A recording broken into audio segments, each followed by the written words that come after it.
क्योंकि आज़ादी का महीना है, तो इस एतबार से हमने वो बरूज देखे हैं जो कि निस्बतन हर लिहाज से आज़ाद नज़र आएंगे। अच्छा। सबसे ज़रूरी जो है उनको अपने बेगमात के ख़र्चे नहीं पड़ेंगे, उससे आज़ाद होंगे।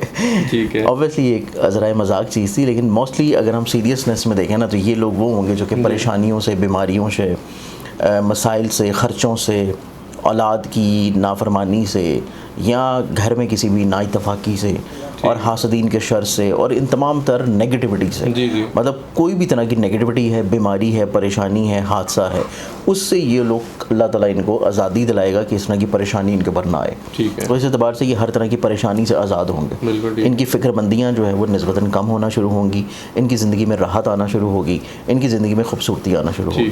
तो पहला ज़ोडिक इसमें देखें तो मेरे पास जो ज़ोडिक आता है ये आएगा टॉरस बुर्ज सौर। ठीक है। टॉरस वालों को देखा जाए तो इनकी ज़िंदगी में जो आज़ादी नज़र आती है वो इनकी ज़िंदगी में है ख़र्चों से आज़ादी, बिल्कुल ठीक है, माली परेशानियों से आज़ादी। इनकी ज़िंदगी में जो परेशानियों की आज़ादी के बाद जो ज़िंदगी में राहत नज़र आती है वो बीमारी और किसी भी तौर के ऊपर खुदा न खास्ता ऐसा मर्ज़ जो कि जिस्मानी सेहत के अतबार से हो, उससे अल्लाह ताला इनको शिफा बख्शेगा और इनको बीमारी से आज़ादी हासिल होगी। इसके साथ अगर हम लोग देखें तो टॉरस ही ज़ोडिक एक ऐसा है कि जिसकी ज़िंदगी में हासदीन की बदनज़री से भी इनको आज़ादी मिलेगी। तो ये टॉरस जो है वो 3 तरह की खूबसूरतियाँ आज़ादी के महीने में इंजॉय करेगा। ठीक है। अब हम अगले ज़ोडिक की तरफ जाएँ तो जो नेक्स्ट ज़ोडिक आता है ये है जेमिनी बुर्ज जोज़ा। ठीक है। जेमिनी वाले जो हैं अपने ज़हनी तौर के ऊपर डिप्रेशन से आज़ाद होंगे। अच्छा। अपने वहम वसवसों से, एंग्जाइटी से और बिला वजह के ऐसी चीज़ें जो कि अपने कॉन्फिडेंस को बैलेंस नहीं कर पा रहे, या ऐसी चीज़ें जो कि किसी भी तौर के ऊपर दूसरों की गलत परसीव कर रहे हैं, तो इनको बेसिकली जो इनकी ज़िंदगी में गलतियाँ हैं, कोताहियाँ हैं, स्ट्रेस है, डिप्रेशन है, एंग्जाइटी है और ख़ुद के भी जो इमोशनली तौर के ऊपर इम्बैलेंसनेस है, उससे चीज़ें बैलेंस होने के अलावा स्ट्रेस डिप्रेशन से आज़ादी हासिल होगी। तो ये ज़िंदगी में काफ़ी हद तक अपने आप को पुरसकून महसूस करेंगे, रिलीफ मिलना शुरू होगा। और इसके बाद इनकी ज़िंदगी में अगर कोई ऐसा मसला चल रहा है जो कि इनकी अज़दवाजी ज़िंदगी को ख़राब कर रहा है, इनकी ज़िंदगी में कोई ऐसा शख्स है जो कि इनके और इनकी स्पाउसल रिलेशनशिप में कोई गलत फहमियाँ क्रिएट कर रहा है, तो इनको उस शख्स से भी आज़ादी हासिल होगी। तो इस एतबार से ये अपनी ज़िंदगी में अपने अज़दवाजी तौर के ऊपर रिश्तों में भी खुशी महसूस करना शुरू करेंगे। फिर इसके बाद इनकी ज़िंदगी में देखा जाए तो इनकी आप बहुत ज़्यादा रुझान जो है वो स्पिरिचुअली तौर के ऊपर कनेक्टेड होगा, मजहबी तौर पे कनेक्टेड होगा और अपनी ज़ात से लोगों को फ़ायदा या ब्लेस्ड करने की तरफ बढ़ेंगे। ठीक है। नेक्स्ट ज़ोडिक देखें जो कि तीसरा ज़ोडिक आता है तो वो आएगा लिब्रा बुर्ज मीज़ान। लिब्रंस वालों को जो अपनी ज़िंदगी में आज़ादी और राहत मिलती हुई नज़र आती है, अगर इनका कोई ऐसा खुदा न खास्ता मसला चल रहा है जो कि लिटिगेशन का है, कोर्ट केसेस का है, कोई परेशानी है जो कि सेहत के अतबार से है, उसमें अल्लाह ताला इनको आज़ादी दिलाएगा कि इनको अगर कोई कैद है, कोई बंदिश है, कोई केस है, कोई परेशानी है, तो उससे इनको आज़ादी मिल जाएगी। उसके बाद बहुत सारे ऐसे लोग या बहुत सारे ऐसे स्टूडेंट हजरात या बहुत सारे ऐसे लोग जो कि अपना रोज़गार तलाश करने के लिए किसी दूसरे मुल्क जाना चाहते हैं, तो उनको इस मुल्क से भी आज़ादी मिलेगी कि वो आज़ादी का परवाना लेके दूसरी तरफ चले जाएँ और वहाँ से उनको राहत मिलेगी। तो इस एतबार से लिब्रंस जो है वो इस एतबार से बिरून मुल्क सफ़र, इमिग्रेशन, ट्रैवल, तालीम, इस एतबार से अपनी ज़िंदगी में अपने ख्वाबों को पूरा करने के लिए किसी तौर पर ट्रैवल कर सकते हैं। तो ट्रैवल करना इनके नसीब में इनके लिए खुशबख्ती लेके आएगा। ठीक है। अब इसमें जो चौथा ज़ोडिक आता है ये भी आ जाएगा मेरे पास स्पाइसिस बुर्ज हौत। स्पाइसिस वालों को देखा जाए तो इनकी ज़िंदगी में जो घर के मसले हैं, जो सवारी से जुड़े हुए प्रॉब्लम्स हैं, उनसे अल्लाह ताला इनको आज़ादी दिलाएगा कि इनकी ज़िंदगी में इनकी सवारी, मोटरसाइकिल, गाड़ी और कोई भी व्हीकल हो, उससे जुड़ा हुआ कोई भी परेशानी वाला एलिमेंट है तो उस परेशानी से इनको आज़ादी हासिल होगी। फिर उसके बाद इनके घर से जुड़े हुए जितने भी मसले हैं, घर वालों की चाहे वो सेहत का हो, घर वालों की चाहे वो अटेंशन का हो, घर वालों के साथ अपने ताल्लुकात का हो, हर तरह के डिप्रेशन वाला जो फेज़ है जो इनके घर के माहौल में परेशानी क्रिएट कर रहा है, ये उससे भी काफ़ी हद तक आज़ादी महसूस करेंगे। फिर उसके बाद इनकी ज़िंदगी में देखा जाए तो इनके ज़ाहिर है कि 12वें घर का रूलिंग प्लानट क्योंकि जहन के घर में है और यहाँ पे ही इनको थोड़ा सा हसासियत की तरफ लेके जा रहा है, थोड़ा सा इनका कॉन्फिडेंस लेवल लो कर रहा है, तो यहाँ से भी अल्लाह ताला करम करेगा कि इनके माइंड का रिलेटेड प्लानट निस्बतन बहुत अच्छी कंडीशन पे है, तो इनका कॉन्फिडेंस निस्बतन थोड़ा सा बैलेंस आउट होना शुरू होगा।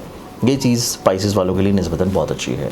तो आज़ादी का महीना इन 4 बरूज के लिए निस्बतन हर तरह की परेशानी के आज़ादी के परवाने के साथ तुलू होगा। अब इसमें अगर हम लोग देखें कि वो कौन से नाम हैं कि जिनको माह सितंबर में एहतियात कर लेनी चाहिए, क्योंकि माह सितंबर में कुछ ऐसी प्लानिटरी कम्बिनेशंस बन रही हैं कि जिसमें हर ज़ोडिक साइन के अलावा चंद एक ऐसे नाम होंगे कि जिनको लोगों के ऊपर एतबार करते हुए, लोगों को पैसा देते हुए, कोई ऐसी चीज़ जो कि खाम ख्याली में हो और वो हकीकत में एग्जिस्ट नहीं कर रही, उस तरफ जाते हुए इनको बहुत ज़्यादा एहतियात करने की ज़रूरत है। अच्छा। फिर उसके बाद इन नामों को इस चीज़ से भी केयर करने की ज़रूरत है कि किसी भी तौर के ऊपर चीज़ों को बढ़ा चढ़ा के बयान ना करें, चीज़ों को उसकी असल शक्ल में रखें, असल हालत में रखें, और चीज़ों को बढ़ा के बयान करना इनको बाद में शर्मिंदगी के सिवा कुछ नहीं दिलाएगा।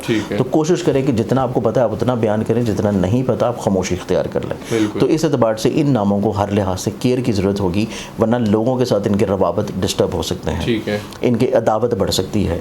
ये जो नाम होंगे इनमें सबसे पहला जो मेरे पास अल्फ़ाबेट आता है, ये अल्फ़ाबेट आ जाएगा हरफ मीम। मीम वाले, और इंग्लिश में जो कि एम आता है, यानी कि ऐसे लोग जिनका नाम हरफ मीम से शुरू होता है, उनको चाहिए कि थोड़ा सा अपनी ज़िंदगी में हर लिहाज से एहतियात करके चलें, अपने गुस्से को, अपने एग्रेशन को और अपने टॉलरेंस लेवल को थोड़ा सा बढ़ा लें, और गुस्से और एग्रेशन को बढ़ाना नहीं, थोड़ा कम करना है। तो ये चीज़ हरफ मीम वालों को कर लेनी चाहिए, ताकि इनकी ज़िंदगी में सितंबर जो है वो किसी भी सितमगरी की शक्ल में इनके लिए प्रॉब्लम क्रिएट ना करे। बिल्कुल ठीक है। इसके बाद जो अगला हर्फ मेरे पास आता है वो अल्फ़ाबेट आ जाएगा हरफ पे और गाइन। अच्छा। उर्दू में पे और गाइन, और इंग्लिश में देखा जाए तो ये पी आ जाएगा, और गाइन ऑब्वियसली जी और एच की साउंड लेके आता है, जैसे कि गौसिया है, गानिया है और गफूर है।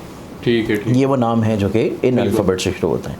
तो ये सेकंड अल्फ़ाबेट्स हैं जो कि हरफ पे और गाइन से जिनका नाम शुरू हो रहा है, उनको इस लिहाज से एहतियात करने की ज़रूरत है कि ये किसी भी तौर के ऊपर बदनज़री की तरफ भी जा सकते हैं, ये किसी भी तौर के ऊपर अपनी ज़िंदगी में कमज़ोर और गलत फ़ैसलों की तरफ भी जा सकते हैं, और इसके साथ साथ ये लोगों के ज़ेर असर बहुत जल्दी आ जाएंगे। कि लोगों की बातों में बड़ी जल्दी आ जाएंगे और लोग इनको मैनिपुलेट बड़ी आसानी से कर सकते हैं। इस चीज़ से इनको बहुत ज़्यादा मोहतात रहने की ज़रूरत है, वरना सितंबर जो है वो इनके लिए मसाइल प्रॉब्लम्स की इब्तदा के तौर के ऊपर राइज़ करेगा। केयर कर लेंगे तो काफ़ी हद तक इंशाल्लाह ये बचे रहेंगे। इसके बाद जो मेरे पास लास्ट अल्फ़ाबेट्स आते हैं, ये लास्ट अल्फ़ाबेट्स फिर आ जाएंगे हरफ सीन, शीन से सवाद।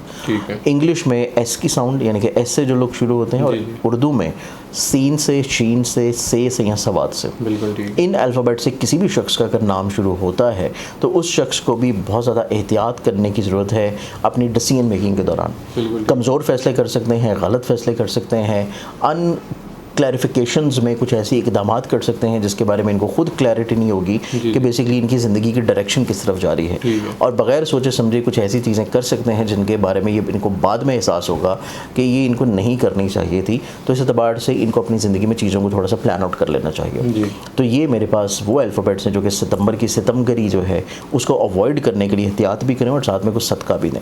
अब इसमें जो सदका आएगा वो इन्होंने देना है दो तरह का, एक है सफ़ेद रंग का और एक है गोल्डन कलर का। अब सफ़ेद और गोल्डन को अगर ये मिक्स करना चाहें तो ये शक्कर और सूजी को दोनों को मिक्स कर लें, हस्बे तौफीक हर दूसरे तीसरे दिन सदका देते रहें। और अगर ये सदका नहीं करना चाह रहे, कुछ और देना चाहते हैं, तो फिर ये 2 अंडे लें, रोज़ाना ले लें, या हर अल्टरनेटिव डे में लेके किसी गरीब मुस्तहिक को दे दें, या किसी ऐसी जगह पे रख दें जहाँ पे कोई दरख्त हो, दरख्त वगैरह की जड़ों में रख दें तो परिंदे जो है वो खा लेता है।